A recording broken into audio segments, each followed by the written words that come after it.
Okay, now, because you know I am not a master carpenter, but I am just your average Joe, I have my friend Caden helping me.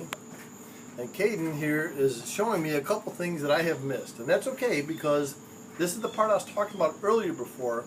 I want you to lose the fear of doing this. There's no such thing as being afraid of doing this. You can do this. Anybody can do this. If I can do it, believe me, you can do this. And what I want you to do is follow my pencil. And I want you to see where I missed cutting. Even with a jigsaw, you can miss cutting some certain edges. Like for example, I want you to see right here where this is way too high.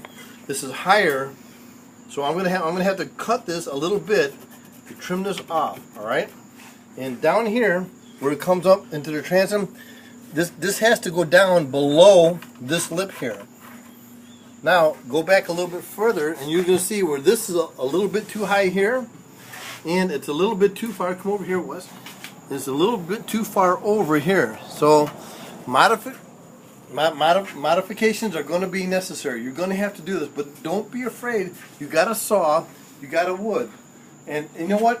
And if you mess this piece of wood up, there's nothing wrong with starting again and cutting out another piece. If you buy a 4x8 sheet of plywood, you've got like 4 chances to get this right, and you can do it, because if I can do it, believe me, you can do it.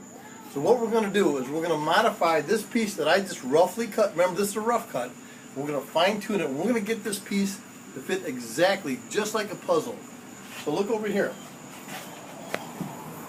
This piece needs to be rounded off right about here.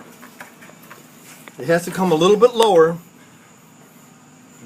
but not too low. If it's too low, we won't have room down here. It has to fit underneath this groove.